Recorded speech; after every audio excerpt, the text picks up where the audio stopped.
참 성경에 보면 여러 가지가 있습니다.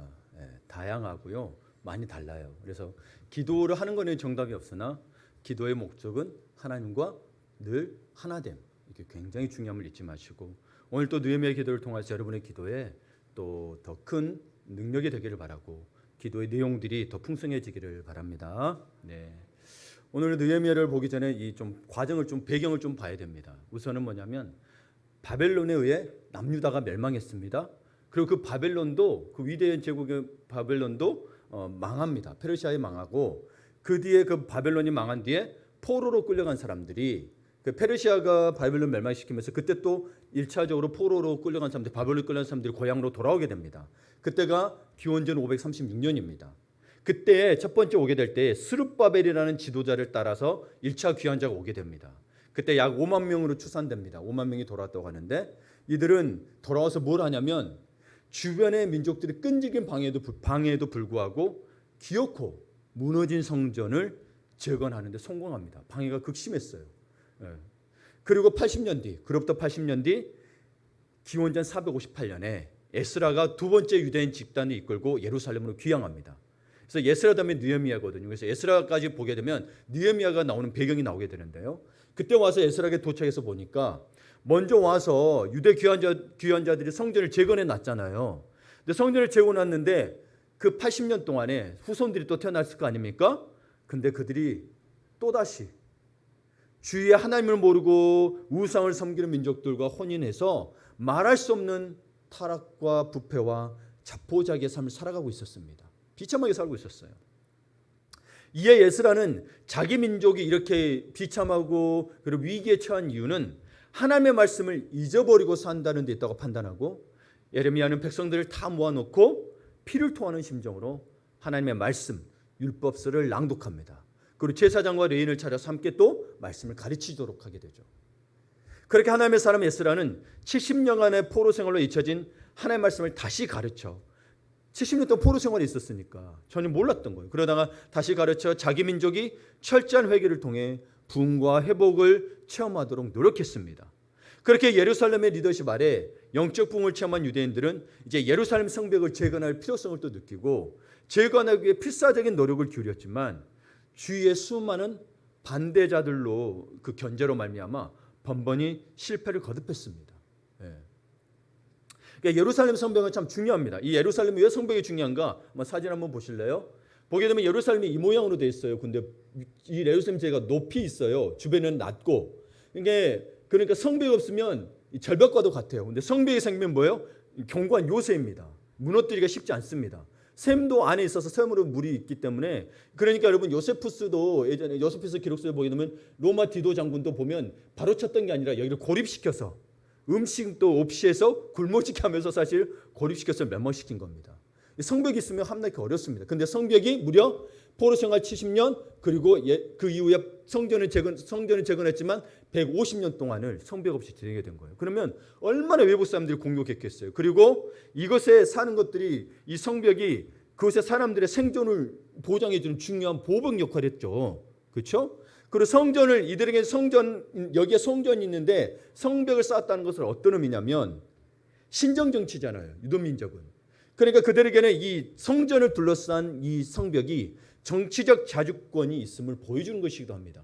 만약 이게 없으면 우리 영적으로 뭐냐면 모든 악한 것들이나 우상들이 이제 들어오는 거예요. 타락하게 되는 거예요. 이들은 거룩하게 지켜야 될 성전이었는데 보호받지 못하고 있다는 거죠. 그래서 우리 시편에도 보게 되면 주의 이름이 나의 요새요, 나의 피난처 하는 것처럼 우리 주님이 우리의 보호막이, 성령님께서 보호막이 되어주지 않으면 우리도 세상의 공격을 받는 겁니다. 그러니까 왜 이 성벽이 쌓는 것을 방해했냐면, 그러면 봐보세요. 이렇게 쌓아야 되면 이스라엘이 강해지겠죠. 그럼 주변 민족들은 자기들이 그게 두려운 거예요. 예전에 다윗과 솔로몬의 영광도 있었기 때문에 이들을 강해지면 안 돼.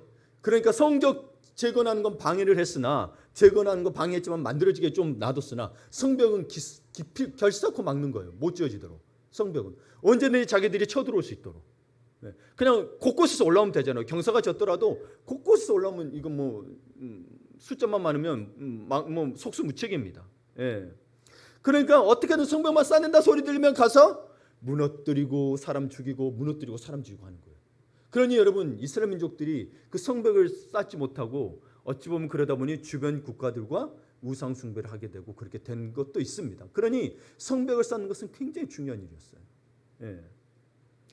아무 때나 들어와서 불 지르죠. 좀 곡식을 지어가지고 거둘라 그러면 그때 와서 또 쳐들어와서 뺏어가죠. 가서 예배드리려 그러면 성전 와서 예배드리면 얘들 다 성전에 들어갔다 와가지고 또 공격하죠. 예배도 마음대로 못 드린 거예요. 불안한 거예요. 성벽이 없는 게 그와 같습니다. 그러니까 그런 상황에 예수라도 왔지만 어떻게 할지를 못하고 있었어요. 말씀으로 성도들의 마음에 하나님 백성의 마음에 성벽에 재건한 마음을 주고 다시 믿음으로 하나 됐으나 기도할 수밖에 없었죠. 그런 가운데 에스라가 온 지 12년 후에 이 불쌍한 유대인을 향한 하나님의 구원의 손길이 생각지도 못한 곳에서 오게 됩니다. 어찌 보면 자기들이 세워서 했지만 이때에 하나님의 사람 느헤미야가 등장합니다. 그러지 않았다면 느헤미야는 저기 페르시아 국가의 역사 기록만 남았을지도 모릅니다. 느헤미야. 이 느헤미야를 우리가 말하기 위해서는 느헤미야의 두 가지를 이야기해야 됩니다. 느헤미야의 성공과 느헤미야의 영성입니다. 느헤미야는 오늘 본문 1절에 보게 되면 페르시아 왕 아다삭스다. 아다삭스다가 누구냐면 에스더를 왕으로 삼았던 아하수월의 왕의 아들입니다. 예. 근데 에스더가 낳은 아들은 아니에요. 에스더가 낳은 아들은 아닌데 하여튼 그 왕의 아들입니다. 그리고 그 아닥사스다 왕 밑에서 술관원이라는 벼슬을 하고 있었습니다. 당시 술관원은 요즘의 비서실장에 버금가는 중요한 위치의 벼슬입니다. 왕들은 항상 암살의 위험이 있었잖아요. 특히 여러분 독사는 액체이기 때문에 술 같은 거에 굉장히 넣기가 편했습니다. 그러다 보니 이 술관원이 왕에게 드리는 모든 음식과 음료를 사전에 검사하고 맛보았습니다. 술 맡은 관원이라 해서 술만 하는 게 아니라 음식도 했어요. 지금으로 따지면 우리나라 조선시대 뭐가 있었죠? 김이상궁. 김이상궁. 근데 이 당시에 술 맡은 관원은 김이상궁 정도가 아닙니다. 어느 정도냐면 왕의 공식 석상이나 사적인 자리에도 늘 동행해야 했기 때문에 남자를 뽑았고 출중하고 해박한 지식이 있어야 됐었어요. 옆에 바디가드 겸 술 맡은 관원인 거예요. 이게 왕의 목숨을 책임지고 있는 사람인 거예요. 그러니까 세련된 매너도 있고요. 탁월한 순발력과 뛰어난 무예를 지녀했습니다. 근데 여러분 느헤미야는 어느 나라 사람이에요? 히브리 사람, 유대 사람이에요. 근데 페르시아는 지금 따면 이란이거든요. 이 나라 사람인 거예요. 이란, 이라크 이쪽 사람인 거예요. 그러니까 이민자인 거예요. 근데 이민자가 여러분 왕의 그 비서실장까지 갔다는 거. 이 정도라면 보통 인물이 아니면 알 수 있겠죠. 웬만큼 뛰어나서는 안 된 겁니다. 예. 그런 사람이에요. 근데 그런 느헤미야는 좋은 위치에 있으면서도 늘 자신의 민족과 하나님을 잊지 않았습니다. 여러분 좋은 자리에 있으면 그게 하나님이 주신 거다고 그냥 누리기 편하잖아요. 근데 그게 아니었어요. 그는 자신의 민족과 하나님을 잊지 않았습니다. 그러던 어느 날 예루살렘을 다녀왔다는 두세 사람을 왕궁에서 만나게 됩니다. 그냥 이 사람들이 왕궁에 찾아온 거예요. 그 중에 하나가 자기 동생 하나니였습니다. 그래서 2절을 보면 내 형제들 가운데 하나인 그렇죠? 하나니가 두어 사람과 함께 그렇죠? 형제가 있었어요. 형을 보러 온 것 같아요. 근데 두어 사람과 함께 유다에 내게 이르렀기로 내가 그 사로잡힘을 면하고 남아있는 유다와 예루살렘들의 형편을 물은즉 그러니까 느헤미야는 여러분 늘 자기 민족과 하나님을 잊지 않고 기도했기 때문에 그들에게 자기 민족들이 어떻게 지냈냐는 것을 먼저 물었습니다. 예루살렘에 다녀왔다니까. 여러분 그런 마음이었으면 물어보겠어요? 뭔 일로 왔냐? 잘 지내냐? 그래 또 어디 가지? 뭐 이러겠죠. 그렇죠? 그러자 그들이 말합니다. 3절을 보게 되면 그들이 내게 이르되 사로잡힘을 면하고 남아있는 자들이 그 지방 거기에서 큰 환난을 당하고 능욕을 받으며 예루살렘 성은 허물어지고 성문들은 불탔다 하는지라. 성벽도 없이 무방비 상태로 주의 민족들에게서 큰 환난과 능력을 받으며 비참한 삶을 살고 있다는 말을 듣고 너무나 충격을 받습니다. 그러려니 하겠지가 아니라 충격을 받아요. 어느 정도냐면 충격을 받고 4절에 보게 되면 느헤미야의 모습이 나오는데요. 느헤미야가 이 말을 듣고 앉아서 울고 수일 동안 슬퍼하며 하늘의 하나님 앞에 금식하며 기도하여 그는 그만 그 자리에 털썩 주저앉아 울었다는 거예요. 부족할 게 없고 그 뛰어난 그 사람이 그 이야기를 듣고 자기도 이민자이면서 그 민족과 아픔이 자기의 민족들이 고통받고 있다니까 운 거예요. 그러고 나서도 수일 동안 슬퍼하면서 금식하고 기도하며 보냈습니다. 그의 근심은 나라 민족에 대한 근심인 거지 어떤 사적인 근심이 아니었던 거예요. 그러므로 우리는 우리는 이 느헤미야의 이런 모습 속에서 중요한 사실들을 배워야 합니다. 이 기도의 이 느헤미야의 이 모습 속에서. 여러분, 우리 인생에 엄청나게 큰 터닝 포인트가 되는 사건도 어느 날 갑자기 매일의 평범한 순간에 우리에게 닥칠 수 있다는 사실입니다. 예고되고 막 그랬다기보다도 그냥 평범해요. 그러니까 느헤미야는 여느 때와 다름없이 궁전으로 출근한 거예요. 출근해서 정해진 스케줄대로 왕이 식사를 언제 하나 뭐 하나 있다고 체크하고 시작했을 것입니다. 그러다가 자기 동생을 비롯한 예루살렘에서 돌아온 사람들이 찾아왔어요. 그 온다는 소식도 없어요. 그냥 찾아왔어요. 그들을 통해서 그리고 놀라운 소식을 들었고, 그리고 그 사건이 느헤미야의 일생일대의 전환점이 되어버린 것입니다. 우리는 세상사로 생각할 때는 느헤미야의 성공이 사실은 여러분 그 자기 다른 나라에서 성공한 거잖아요. 그럼 그걸로 하나님의 뜻이라고 생각할 수 있겠지만, 여러분 우리 그리스도인들은 그게 하나님의 뜻이 아닙니다. 그걸 왜 하나님이 그런 자리에 함께 하셨냐는 거예요. 많은 이들이 거기에 안주해버립니다. 내가 좋은 집, 좋은 차 얻었을 때 그 자리에 안주해버립니다. 아닙니다. 그렇게 하셨다는 이유가 무엇인가를 우리는 생각해야 됩니다. 하나님의 사람의 인생 속에는 결코 우연이 없습니다. 베드로, 요한, 야고보는 늘 해오던 대로 그날도 열심히 갈릴리 호숫가에서 어부잖아요. 고기를 잡고 있었습니다. 그런데 예수 그리스도가 그들에게 말을 걸어왔고, 그것은 그들의 운명을 영원히 바꿔버리는 전환점이 되어버렸습니다. 그들에게 하나님 나라가 들어왔습니다. 당신도 어느 한순간 전혀 기대치 않았던 어느 시점에 아주 평범한 일을 하면서 여느 때처럼 직장 다니고 있어. 일상을 살아가고 있는데 아주 평범한 대화를 하는 중에 하나님이 부르신 비전을 받을 수 있습니다. 그렇죠? 형제니까 그냥 느헤미야에게 찾아와서 그래 그랬더니 물었더니 자기의 뭐요? 이 술 맡은 관원이 아니라, 여러분 2장을 보게 되면 이제 그의 정말 중요한, 왜 성경에 기록됐겠어요? 그게 있기 때문에. 이스라엘 민족이 150년 동안 성벽을 쌓지 못하고 있는 상황 속에서 느헤미야는 그 부르심에 응답하게 됩니다. 그러면 우리는 항상 깨어 있어야 합니다. 하나님의 인도하심에 늘 오픈되어 있어야 합니다. 여러분, 내가 높은 자리에 있어요. 내가 가진 게 다 누리고 있어요. 뭐가 부러울 게 뭐가 있겠어요, 느헤미야가. 그러나 그에게 영적 부담감이 옵니다. 그 영적 부담감은 하나님이 주신 것입니다. 여러분, 영적 부담감은 여러분이 선택할 수도 있고 안 할 수도 있습니다. 그러나 그 영적 부담감, 내가 하기 싫다고 마음이 들지라도, 내가 그것 때문에 마음에 부담감이 있고 마음 아픈 일이 있다면 그건 하나님이 주신 겁니다. 그럼 내가 하고 싶고 말고가 아니라 내가 순종해야 되는 부분인 겁니다. 그렇죠? 여러분, 그래서 빌립보서 2장 13절을 보게 되면 너희 안에서 행하시는 이는 하나님이시니 자기의 기쁘신 뜻을 위하여 너희에게 소원을 두고 행하게 하시나니. 여러분, 우리에게 때로는, 여러분 우리 옛날에 통일의 소원이었지만, 여러분 그것을 그래서 내가 가서 막 싸워야 된다, 그게 아니잖아요. 우리는 그 소원을 두고 기도했던 거예요. 때로는 나에게 가서 하라고 할 수도 있어요. 내게 탈북자들을 도와라고 할 수도 있어요. 내게 우리 가서 복음을 전하라고 했어요. 그러나 그 마음이 있다라면 어려운 줄 알고도 가죠. 그래서 수많은 여러분 믿음의 사람들이, 그 북한 사람이 또 고난받기도 하고, 그렇죠? 네. 그런 간증들이 많이 나오고 있어요. 목사님들, 미국 시민권 가진 들 중에 우리 한국 목사님들, 네, 그런 목사님들이 꽤 있어요. 그렇습니다. 여러분, 느헤미야는 달랐습니다. 느헤미야, 그는 성공했지만 그 성공에 오염되어 영성이 흐려지지 않았습니다. 그래, 이 자리에 처지했으니 야, 여기에서 내가 잘하는 것도 하나님의 영광이죠. 맞습니다. 그러나 하나님이 그렇게만 두시는 게 아니라 하나님의 백성을 그냥 두지 않으신다는 겁니다. 그는 감정도 메발르지 않았습니다. 자기 백성의 고난을 듣고 가슴 아프고 울며 수일 동안 금식하며 기도했습니다. 우리는 여러분 북한 땅에 고통받고 있는 그 사람들이 이야기를 들을 때 우리 눈물이 납니까? 이제 안 나죠. 네. 저도 그렇습니다. 근데 눈물 흘 때가 있습니다. 그래서 저는 탈북자 이야기하는 게 유튜브에 올라옵니다. 무슨 유미카 해가지고 이 사람이 자기 탈북자들 불러가지고 이렇게 늘 이야기하는 거 있는데, 진짜 다양한 사람들이 넘어왔고 다양한 이야기 하는데 정말 고통받고 있는 걸 알게 됩니다. 북한을 위해서 기도 안 할 수가 없어요. 그러니까 느헤미야는 뭐예요? 좋은 위치에 있으면서도 늘 자신의 민족과 하나님을 잊지 않았습니다. 여러분, 우리가 이 땅에서 잘 먹고 잘 살고 있습니다. 물론 이 땅에 돌볼 사람들 많이 있습니다. 그러나 우리는 유일한 분단 국가인 우리나라는 북한을 잊어서는 안 됩니다. 우리 민족입니다. 느헤미야는 대제국의 최고 권력의 총애를 받는 높은 자리에 있으면서 어찌 뭐 호의코식하며 편하고 지내고 있었겠지만 결코 사랑하는 고향과 백성들이 있지 않았습니다. 세상 사람들은 자기가 호의호식하면 성공했으니 다 뜻을 이뤘다고 생각하겠죠.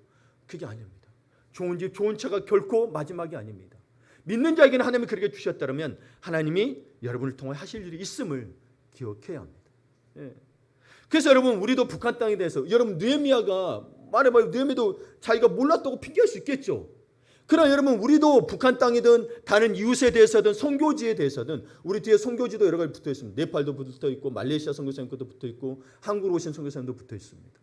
여러분, 우리는 몰랐다고 핑계할 수 있으나 관심 있으면 어떻게 해서라도 알려하게 돼 있습니다. 그렇죠?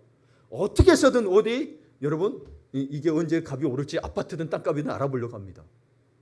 그렇게 여러분 관심을 가져야 된다는 겁니다. 네. 그렇게 관심을 갖지 않으면 여러분, 하나님이 무슨 일 하시는지 내 마음에 감동이 사라집니다. 그냥 알아서 하시겠지. 난 하나님 나라에서 쓰임받기 위해서 부르신 게 아닐까요? 여러분, 우리는 하나님의 나라를 위해서 모든 민족에게 가서 제자를 삼으라는 우리는 위대한 사명이 있는 자들입니다. 그럼 우리가 돈만 벌고 그렇게 있으라고 하는 건 아니지 않습니까? 느헤미야는 진정으로 자기 민족을 사랑하기 때문에 그는 울며 기도했습니다. 그래서 그가 울며 기도했던 것은 민족이 처한 어려움을 똑바로 직시하고자 하는 몸부림이었던 거죠. 여러분, 기도하지 아니하고 우리 마음 가운데 여러분 그 마음이 계속 지수될 수 있겠습니까? 지속되지 않습니다. 제 어릴 때만 해도, 제 청년 때까지 해도 우리의 소원은 통일했지만 지금 우리의 소원이 통일이 아니지 않습니까? 예를 들면 사라져버립니다. 여러분, 통일이 어떤 방식으로 되든 간에, 여러분, 통일이 되든 안 되든 간에 북한 땅에 많은 백성들이 고통받고 있습니다. 제 친구가 이제 휴가여가지고 참 찾아왔습니다. 이 친구는 늘 북한 땅을 위해서 기도하는 친구입니다. 그러면서 늘 모퉁이돌 선교의 이상 목사님이라고 계세요. 혹시 들어보셨는지 모르겠는데 이분의 책을 또 하나 갖다 줬어요. 예 하나님이라는 책이에요. 그래서 제가 다 읽지는 못했는데 뒤에 부분을 잠깐을 봤어요. 여러분, 70대 노인의 기도 제목이 뭔지 아세요? 넘어와서 뭘 가져가기를 원하냐면, 기도 제목이 뭐냐면 제대로 된 성경책을 좀 가졌으면 좋겠다. 우리는 성경책이 없어서 못 봅니까? 제대로 된 성경책, 하나님 말씀 가지고 보고 예배드리고 싶대요. 그래서 이상 목사를 만나서 성경책을 몇 권을 줘줬더니 70대 노인들이 그걸 배낭에 메고 다시 북한으로 돌아갑니다. 여러분, 나이가 무슨 상관입니까? 자, 우리나라는 노하게 되는데 하나님이 노를 때문이 아니라 하나님 앞에 갈 때까지 우리는 사실 헌신해야 됩니다. 북한 땅에서는 여러분, 나이에 상관없이 그들은 모여서 하나님 은혜로, 그래서 10명이 예배하고 있는, 각각 부분이 없어서 10명이 예배하고 있대요. 서로 그 공산 집권 안에서. 사실 여러분, 제가 아까 말했죠, 탈북자 얘기를 들어보면 그들은 먹을 것도 없어요. 자동차도 뭐라죠? 아직도 이렇게 돌려가지고 때는 불 떼서 가는 그 차를 있고, 배터리 훔쳐가고 타이어 훔쳐가니까 집에 들어가면 타이어 배터리 빼가지고 들어가지고 타이어 설치하고 그러고 있는데, 쌀 한 톨이 없고 그러고 있는데, 그분들은 기도하기를 제대로 된 성경책 봤으면 좋겠다. 그들도 가난하고 배고픕니다. 근데 가난이 우선이 아니라 뭐예요? 하나님의 말씀이 우선이었어요. 부자가 우선. 물론 여러분, 환경에 따라 다를 수 있습니다. 그러나 우리 북한의 아픔을 잊지 말자는 겁니다. 우리가 그러니 북한 사람처럼 우리도 배고프면서 성경책 보자, 그 이야기는 아닙니다. 여러분, 북한의 상황이 그렇다라는 거예요. 하나님이 지금 너무나도 약한 우리 느헤미야 자신의 민족을 구원하신 데는 자기 자신을 헌신의 도구로 드릴 각오를 한 숭고한 열정 때문에 그는 이 기도를 할 수 있었던 겁니다. 우리에게도 이런 거룩한 사랑에 관심을 가지고 알아야 할 선교지가 있을 것이고 도와야 할 사람이 있을 것입니다. 그 예를 북한으로 든 겁니다. 많이 있죠. 여러분, 어디든 있죠. 그러나 여러분, 느헤미야의 마음을 가진다면 우리도 북한 땅을 긍휼히 여겨야 합니다. 예. 그렇습니다. 그러면서 느헤미야는 우리가 보면 성공한 사람이지만 그의 삶의 그의 목적이 그게 아니었습니다. 그는 일생일대의 기도를 드립니다.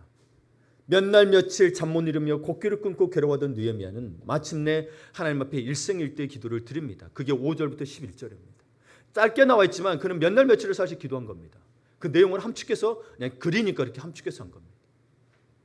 모든 것을 아시고 나를 돕기 원하시는 전능하신 하나님 앞에 기도로 갖고 나갔습니다. 느헤미야는 기도로 시작해서 기도로 끝나고 있습니다. 느헤미야 총 13장 중에 그의 기도가 어떤 분은 12번, 어떤 분은 9번이라고 이야기합니다. 어떻게 분리했느냐에 따라서예요. 그러면 최소 9번을 그의 13장 중에서 그의 기도가 계속 등장하고 있는 거예요. 느헤미야는 인간적으로 탁월하고 뛰어난 실력과 인맥을 갖추고 있으면서도 느헤미야는 순간순간 100% 하나님께 기도하면서 하나님의 도움을 구하는 사람이었습니다. 우리 가진 것으로 말미암아 하나님 앞에 기도하기를 소홀하지 않기를 원합니다. 그걸 누리고만 있지 말고 여러분 기도하시기를 바랍니다. 기도의 아버지 조지 물러는 이런 말을 남겼습니다. 1시간 기도 후에 4시간 일하는 것이 기도 없이 5시간 일하는 것보다 더 많은 일을 할 수 있다. 5만 번 이상 응답받음. 5만 번이라고 딱 본인이 그냥 계산한 거지 사실은 더 응답받아요. 그 자서전을 보게 되면. 여러분 하루 한 가지씩만 해도 5만 번이면 몇 년입니까? 1년이 365일밖에 안 되는데. 어마어마하게 응답받은 거.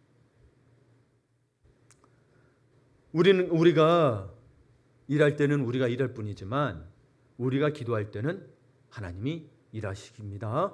아멘. 그래서 여러분 기도의 사람은 어떻게 기도했는가? 먼저 이 기도의 사람 느헤미야의 기도를 봅시다. 그는 먼저 하나님의 위대하심을 선언합니다.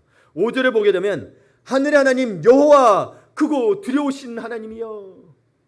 이 하늘의 하나님이란 말이 굉장히 의미 있는 말인데요. 그냥 하는 말이 아니고 느헤미야가 살던 땅, 즉 페르시아 땅의 사람들도 신들을 섬기고 있었습니다. 그러나 그 신들은 모두 땅의 것들입니다. 인간이 신격화시킨 무기력한 존재들입니다. 인간이 신격화시킨 거예요. 그러니까 여러분 느헤미야가 느헤미야 하나님, 하늘에 계신 하나님, 하늘의 하나님이라는 것은 여러분 이 신들이 아니라 정말 모든 것 위에 모든 신들의 신이라는 걸 고백하고 있는 겁니다. 여러분 그래서 세상의 신들은 왜 그렇게 많은지 몰라요. 여러분 진짜 신이라면 세상을 창조한 신이라면 다른 걸 다 다스릴 수 있어야 되잖아요. 근데 세상의 신들 봐보세요. 우리나라도 그렇고 중국도 그렇고 뭐예요? 창조의 신이 따로 있고요. 뭐 식물의 신이 따로 있고요. 또 산마다 신이 다 있어. 지역마다 신이 다 있어. 도대체 누구를 여러분 너무 많아서 섬기기도 싫어 죽겠어요. 네? 보세요. 우리 조상들 제사 드린 것만으로도 벅차잖아요. 종갓집들은 그 제사 때문에 죽어나잖아요. 근데 신들이 그렇게 많으면 신들마다 제사를 어떻게 해줘? 여러분 귀찮아서라도 신들 버리십시오. 한 분이면 좋잖아요. 근데 그분이 진짜네. 여러분 진짜 신이라면 한 분이야 되지 않겠어요? 신이잖아요. 우리 인간들처럼 미국이 더 세고 중국도 세는데 서로 견제하고 우리나라도 존재하고 이런 신들 말고 나라들마다 있는 신들 말고 모든 걸 통치할 수 있는 신이 진짜 신이잖아요. 그분이 하나님이시라는 거예요. 그래서 하늘에 계신 하나님의 생각과 능력은 우리의 생각과 달라서 하늘이 땅보다 높은 것이 높다라고 지금 이야기하고 있는 거예요. 그 땅에서 하늘의 하나님이라고 표현하는 것은 그 땅의 신들 다 사실 멸시하는 게 담겨져 있습니다. 느헤미야는 그렇게 선포하고 있습니다. 그리고 하나님은 누구를 통해 언제 어떻게 간섭하실지 모릅니다. 하나님 우리가 예측한 각도로 들어오신 적이 없어요. 실제 여러분 우리가 응답받았다고 할 때도 보게 되면 지난 다음에 알게 되고 예측하고 하나님이 그래 내가 예측하고 기도했었지만 하나님이 우리에게 주신 것의 일부분을 예측한 것뿐이지 전부를 예측한 사람은 아무도 없습니다. 여러분 인생 전체를 놓고 봐보십시오. 하나님이 내게 주셨어 하지만 그것만 주셨을까요? 알게 모르게 다른 것들도 다 작동하셨던 사실 아세요? 보이지 않는 곳에서 하나님이 행하신 걸 아십니까? 근데 우리는 모르잖아요.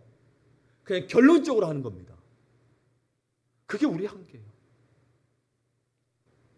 그래서 하나님의 예측 못한 응답을 받아본 사람들은 재미가 들려서 자꾸 기도하게 됩니다.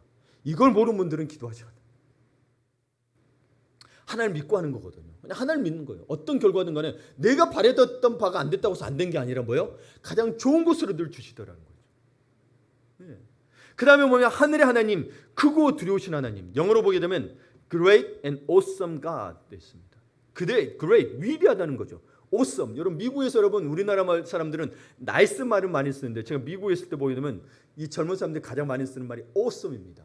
최고의 극찬입니다. 한국에서는 잘 안 써요.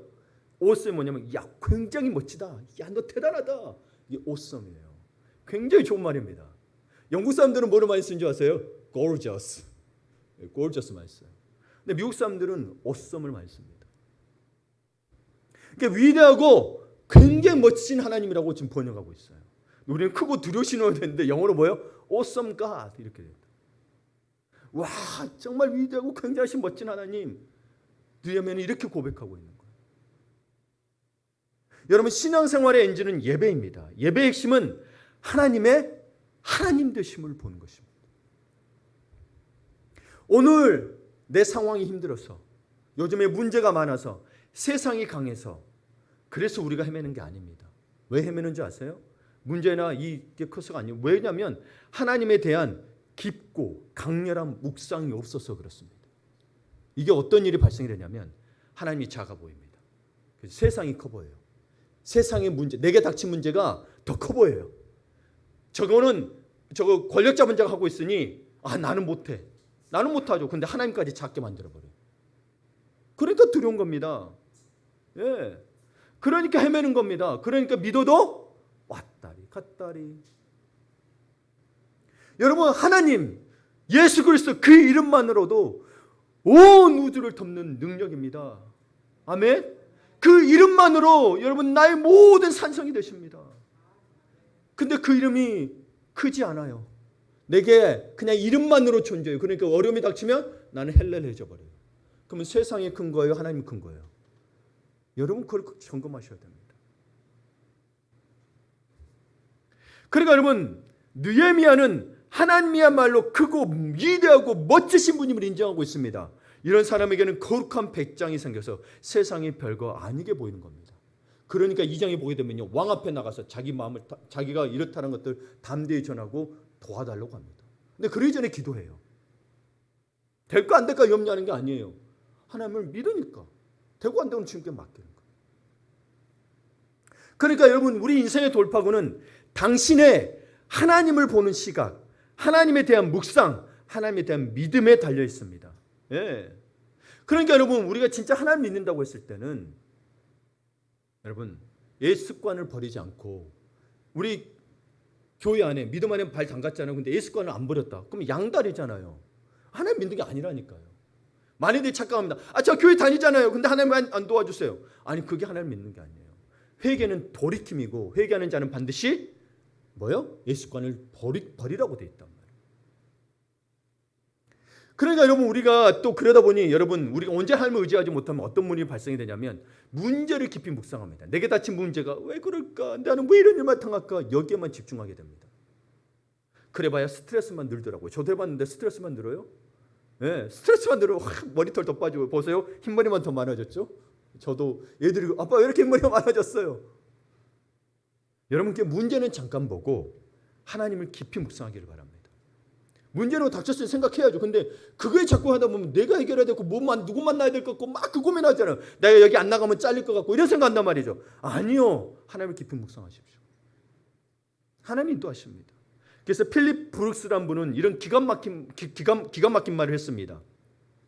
내 능력에 맞는 일을 달라고 기도하지 말고 주어진 일을 감당할 수 있는 능력을 달라고 기도하라. 오늘 권사님이 기도한 기도에도 그게 들어있었잖아요. 우리가 힘들어서 못해 이러기보다 하나님 앞에 기도할 수 있도록. 그게 그건 거예요. 여러분, 우리는 늘 기도하면 내 능력에 맞는 일을 맞지 않게 해주셔서 주님 나 못하겠습니다 해야 되는데, 교회의 사명은 그러지 않습니다. 누구든 잘할 수 있는 사람 아무도 없습니다. 제가 담임 목사 될 줄 알았겠어요? 전 담임 목사 되겠다고 생각해가지고 자질이 된다고 해서 기도한 적이 없어요. 하나님이 시켜주시니까 감당해달라고 기도하고 있는 거지. 직분자들 마찬가지예요. 다. 장로님이든 권사님이든 여러분, 능력에 맞는 일을 달라고 기도하는 게 아니라 그 주어진 일을 감당할 수 있는 능력을 달라고 기도해야 정말 하나님이 하신 일을 하시지 않겠어요? 그렇죠? 그럼 내가 하는 게 아니라 누가 하시겠어요? 하나님 하시는 거죠. 이렇게 느헤미야는 하나님을 보는 믿음의 기도를 드렸습니다. 그리고 그 다음에 그는 어떤 기도를 하게 되느냐? 자기 민족의 죄를 고백하고 회개했습니다. 6절하고 7절을 보게 되면 이제 주의 종들인 이스라엘 자손을 위하여 주야로 기도하며 우리 이스라엘 자손이 주께 범죄한 죄를 차복하오니 주는 귀를 기울이시며 눈을 여시사 종의 기도를 들으시옵소서. 나와 내 아버지의 집이 범죄하여 주를 향하여 크게 악을 행하여 주께서 주의 종 모세에게 명령하신 계명과 율법 율례와 규례를 지키지 아니하였나이다. 느헤미야의 기도에서 이게 두 번째로 알 수 있는 게 뭐냐면 진정한 부흥을 원한다면 진정한 회개가 있어야 합니다. 돌이킴이 있어야 된다는 거죠. 옛 모습에서 발을 빼야 된다는 겁니다. 양다리가 되어서는 안 된다는 거예요. 그래서 영성의 깊이는 회개의 깊이입니다. 그럼 회개는 뭘로 의지하여 기도하는 거죠? 주님의 십자가를 의지하여 기도하죠. 그러니까 여러분 주의 십자가 은혜를 깊이 아는 것이 곧 영성의 깊이인 겁니다. 늘 강조합니다. 예수 그리스도의 십자가 은혜로부터 모든 걸 출발해라.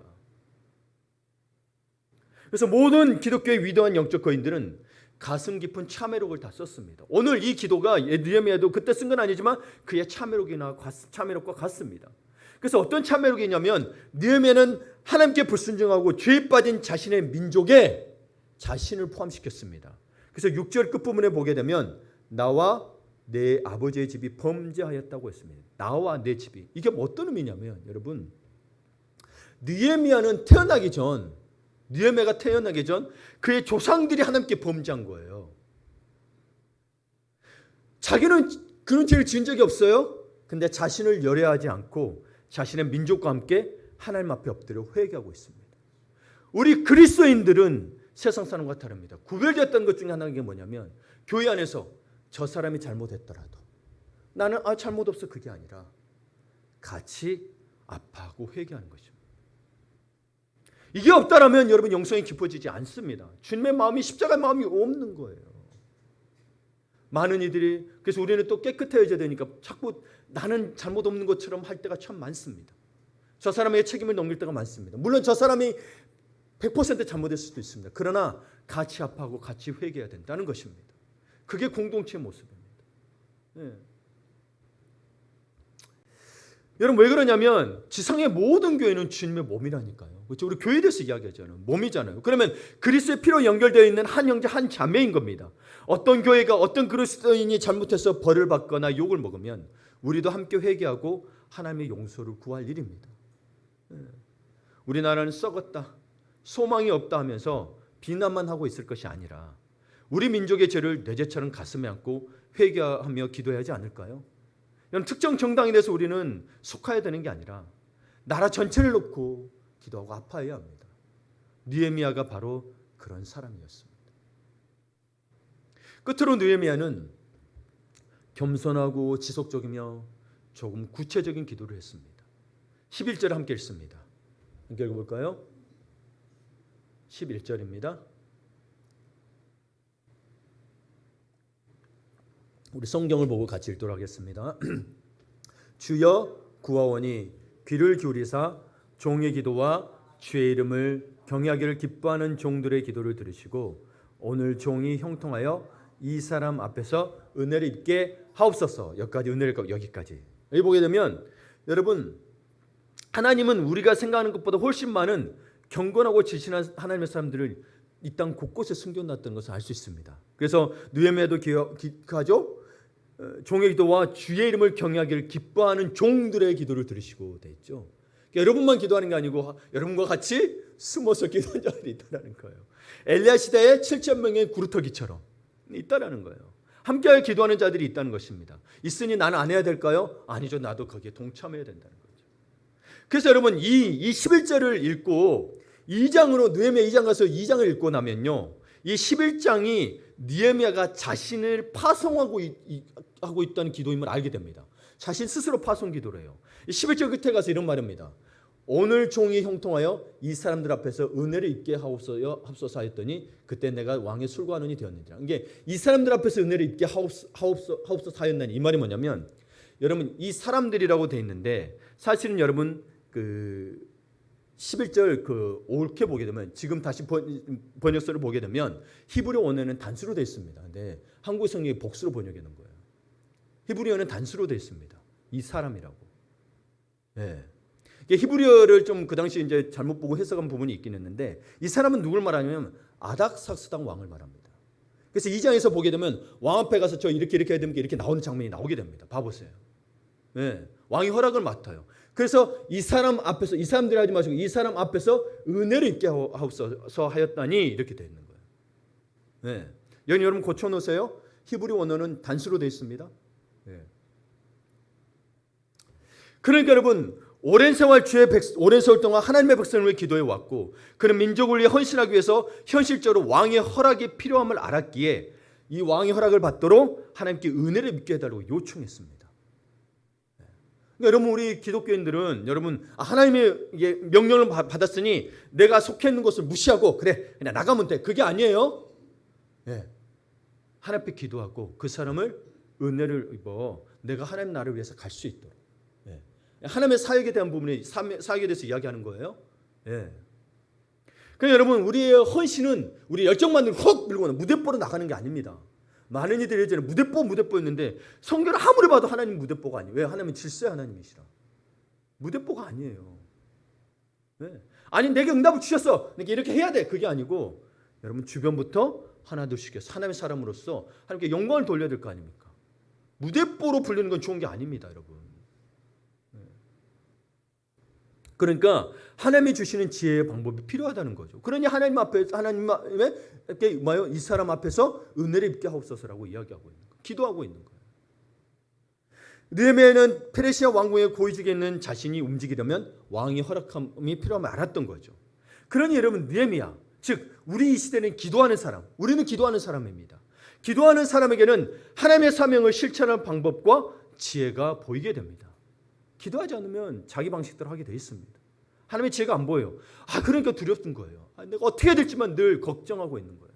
그러니까 기도하라는 거예요, 여러분. 새벽에 나오라고 그러고, 또는 새벽에 안 되면 비대면으로라도 하라고 그러고, 안 되면 큐티라도 하고 기도하라고 하는 거예요.